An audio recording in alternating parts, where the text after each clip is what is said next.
नमस्कार, city centre show में आपका स्वागत है। मुंबई से मैं हूं पूजा भारद्वाज और इस वक्त मैं मुंबई के दादर स्थित मशहूर शिवाजी पार्क में मौजूद हूं और मेरे पीछे तस्वीरों को देखकर आपको अंदाजा हो गया होगा कि पीएम मोदी की यहां पर बड़ी सभा की तैयारी चल रही है। मंच सज चुका है और मंच पर तस्वीरें आप देख सकते हैं। पीएम नरेंद्र मोदी और महायुति गठबंधन के तमाम दलों के प्रमुख नेता एकनाथ शिंदे, देवेंद्र फडणवीस, अजीत पवार को आप देख सकते हैं। तो तमाम जो ये महायुति के बड़े नेता हैं आपको मंच पर कल नजर आएंगे। पीएम मोदी रैली को संबोधित करेंगे। मुंबई के लिए बड़ा दिन, आगे वीआईपीज यहां पर मौजूद होंगे और जहां तक आपकी पीछे नजर जाएगी कुर्सियों की तस्वीरें आप देख सकते हैं। 1 लाख के करीब बताया जा रहा है कि समर्थक यहां पर शिवाजी पार्क में कल इकट्ठा होते हुए नजर आएंगे। तो मुंबई के लिए एक बड़ा दिन भी आप समझें। 288 विधानसभा सीटें जो है महाराष्ट्र की 20 नवंबर को उसके लिए मतदान होने हैं।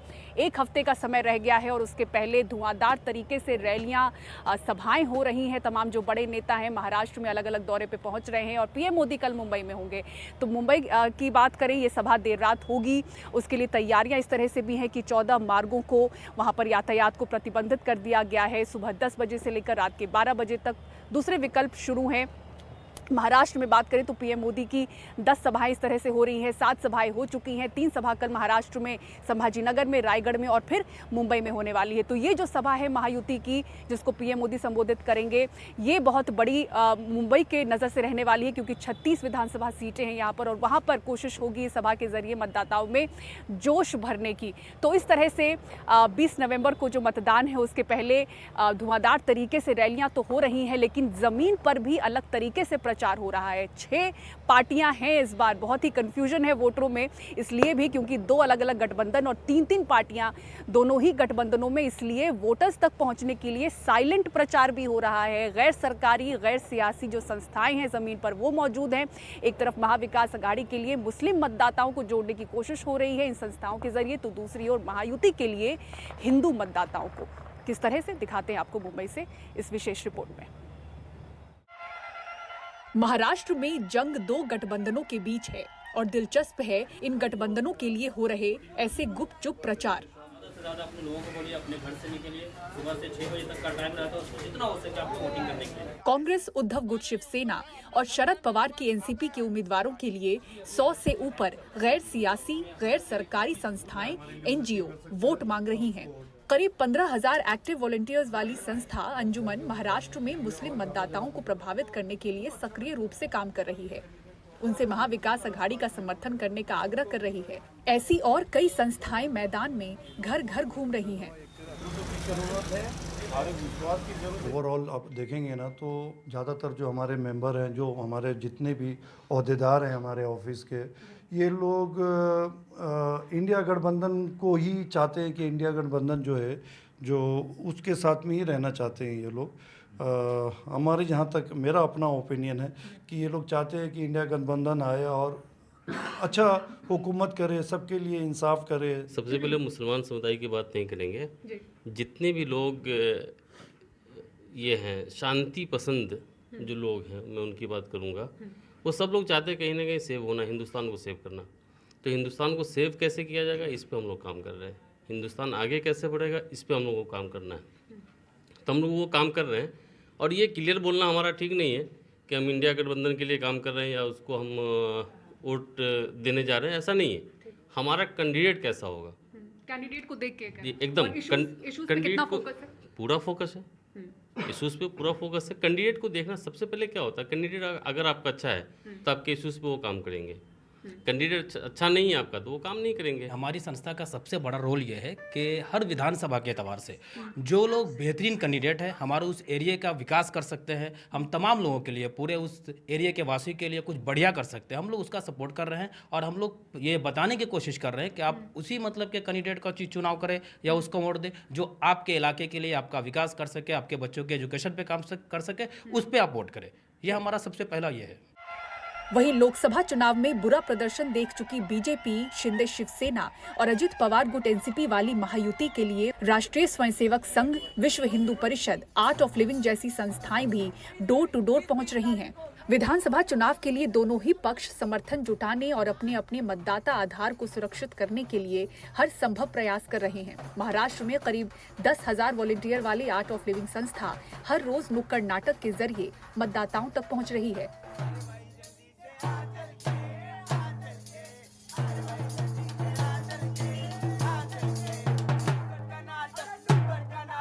मुंबई देश में जहाँ जहाँ पर भी इलेक्शंस होते हैं, अभी फ़िलहाल महाराष्ट्र में हमारा फोकस्ड है। हमारे आर्ट ऑफ लिविंग के जो 10,000 वॉलंटियर है पूरे महाराष्ट्र के अंदर, वो सारे वॉलंटियर का मकसद ये है कि 100% वोटिंग हो।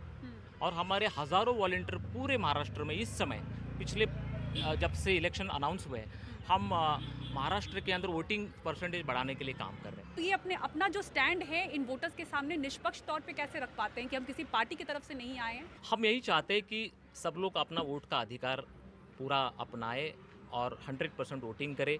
हमें लोकसभा के जो भी लोकसभा पर जो हमने थोड़ा सा अभ्यास किया है, मुझे पर्सनली ऐसे लगता है कि लोकसभा में जो रिज़ल्ट आया है वो संविधान, आरक्षण, ऐसी चीज़ों पर थोड़ा सा एक पर्टिकुलर रिलीजन ने बहुत सीरियसली लिया और मुझे लगता है ये लोकशाही के लिए सही है।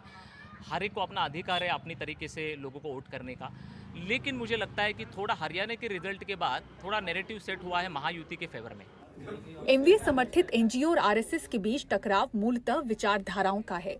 एक तरफ एमवीए गठबंधन अलग अलग तरह से मुस्लिम वोटों को एकजुट करने की कोशिश कर रहा है, जबकि 65 सहयोगी संगठन के जरिए आरएसएस की सजग रहो रणनीति का उद्देश्य एमवीए की तथाकथित वोट बैंक राजनीति का मुकाबला करना है।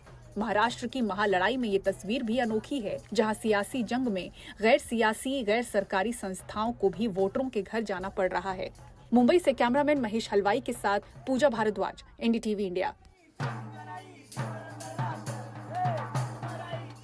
मुंबई में 40 लाख उत्तर भारतीय रहते हैं और उत्तर भारतीय मतदाताओं को अपने साथ जोड़ने के लिए महाविकास अघाड़ी और महायुति ने 8 उत्तर भारतीय उम्मीदवारों को मैदान में उतारा है। तो किसमें कितना है दम, दिखाते हैं आपको सुनील सिंह की इस विशेष रिपोर्ट में।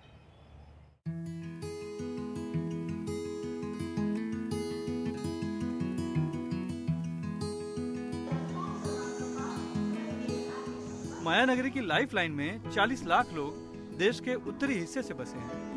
महाराष्ट्र चुनाव में जीत की दुतारी कौन बजाएगा, उसमें ये मतदाता अहम है। शायद यही वजह है मुंबई में बीजेपी ने 4, कांग्रेस ने 2 तो एकनाथ शिंदे की शिवसेना ने 1 उत्तर भारतीय उम्मीदवार को टिकट दिया है। संजय निरुपम, विद्या ठाकुर, संजय उपाध्याय, अमरजीत सिंह और कांग्रेस के यशवंत सिंह पर सबकी नजरें हैं।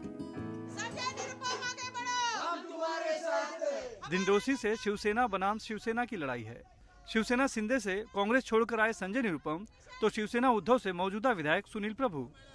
महाराष्ट्र में जो हमारी अलग अलग योजनाएं चल रही है, खासकर लाडकी बहन योजना, उसकी वजह से एक जबरदस्त जोश है, उत्साह है लोगों में, महिलाओं में खास करके। और उसका असर ये है कि महायुति की सरकार आ रही है। महायुति की सरकार आ रही है तो इसी लहर पे सवार होकर के दिंडोसी में संजय निरुपम भी आ रहे हैं, ऐसा दिख रहा है। गोरेगांव से पूर्व मंत्री विद्या जयप्रकाश ठाकुर मैदान में हैं। 4 बार नगर सेविका, 2 बार विधायक रही हैं। पार्टी ने तीसरी बार मौका दिया है। मुझे पार्टी ने बहुत अवसर दिए हैं। चुनौतियां तो अनेक होती है जीवन में, लेकिन जहां तक मैं समझती हूँ कि गोरेगांव की जनता ने अपार प्यार, समर्थन और विश्वास दिया है। आने वाले समय में बहुत अधिक प्यार और समर्थन मिलेगा, आशीर्वाद मिलेगा और 101% हम लोग यहाँ गोरेगांव में इस सीट से विजयश्री होंगे और महाराष्ट्र में हमारी सरकार बनेगी। संजय उपाध्याय को बोरीवली से टिकट मिला है। ये सीट बीजेपी का गढ़ मानी जाती है। पहले पूर्व सांसद गोपाल शेट्टी बगावती हुए, लेकिन पार्टी ने मना लिया। जो विश्वास मुझे दिया है 1978 से बोरीवली हम जीतते आए हैं और ये जीत का फासला हमेशा बढ़ता आया है। एक बहुत बड़ी विरासत, वो विकास की, विश्वास की, आज मेरे ऊपर है और इसको बहुत गंभीरता से लेते हुए उस विश्वास पर खरा उतरने का काम मैं करूँगा। कालीना सीट से बीजेपी के अमरजीत सिंह मैदान में हैं, लेकिन आरपीआई आठवले के कोटे से। वसई से स्नेहा दुबे मैदान में है। कांग्रेस ने मुंबई में चारकोप से यशवंत सिंह तो नालासोपारा से संदीप पांडे को मौका दिया है। चारकोप में यशवंत सिंह का मुकाबला 3 बार विधायक रह चुके योगेश सागर से है। जनता के बीच में मेरा जो यहाँ पर काम करने का तरीका है या जो मैं संवाद जब लोगों से कर रहा हूँ, जो उनकी पीड़ा जब मुझे समझ में आ रही है, तो जनता ने भी तय कर लिया है कि नहीं, हमको काम करने वाला ही व्यक्ति हमारे बीच में होना चाहिए। तो इसलिए मुझे लगता है कि जनता पूरा मन बना चुकी है और पक्का मन बना चुकी है। मैं जब भी लोगों से मिलता हूँ, जब संवाद करता हूँ, तो यही एक होता है कि नहीं, पिछले 15 सालों से हमको कुछ भी इस विधानसभा में नहीं मिला है, तो 100% हम चुन के आने जा रहे हैं। मुंबई में 40 लाख उत्तर भारतीय रहते हैं और इस समाज का राजनीतिक प्रभाव हमेशा से महत्वपूर्ण रहा है, लेकिन राज्य विधानसभा में इनका प्रतिनिधित्व हमेशा से सीमित रहा है। इस बार हालांकि 7 से 8 उत्तर भारतीय उम्मीदवारों को चुनाव मैदान में उतारे जाने से इस समाज के लिए राज्य विधानसभा में ज्यादा प्रतिनिधित्व की उम्मीद है। मुंबई से अपनी सहयोगी पूजा भारद्वाज, सुजाता द्विवेदी और कैमरामैन संदेश बैकर के साथ सुनील सिंह, एनडीटीवी इंडिया के लिए। और यूपी लोक सेवा आयोग के बाहर की तस्वीरें आपको दिखाते हैं, जहां छात्र छात्राएं हाथों में बैनर लेकर नारेबाजी करते हुए पहुंचे, कैंडल मार्च निकाला। नॉर्मलाइजेशन पर रोक और 1 शिफ्ट 1 एग्जाम समेत कई मांगों को लेकर यूपी लोक सेवा आयोग के बाहर प्रतियोगी छात्र छात्राओं का प्रदर्शन तीसरे दिन बुधवार को भी जारी रहा। छात्र छात्राओं ने हाथों में बैनर पोस्टर लेकर अपनी मांगे दोहराई, कैंडल मार्च निकाला। इस दौरान छात्राएं डफली बजाती रहीं। उनका कहना था कि ये प्रदर्शन उनकी मांगे पूरी होने तक जारी रहेगा। छात्र छात्राएं न बटेंगे न हटेंगे। आयोग पर तानाशाही रवैये का भी उन्होंने आरोप लगाया। छात्र छात्राओं का कहना है कि 2 अलग-अलग दिनों में परीक्षा करवाने की वजह से नॉर्मलाइजेशन लागू करना पड़ेगा, जिससे अंक कम होगा। प्रतियोगी आयोग के फैसले के खिलाफ सड़कों पर उतरकर आंदोलन कर रहे हैं। इस दौरान सरकार पर नकारात्मक रवैया अपनाने का भी आरोप लगा रहे हैं। उन्होंने कहा कि परीक्षा एक ही पाली में कराई जाए। कहा कि 10-10 साल तक तैयारी करने के बाद जब परीक्षा होती है तो पेपर लीक हो जाता है। इससे प्रतियोगियों में निराशा है।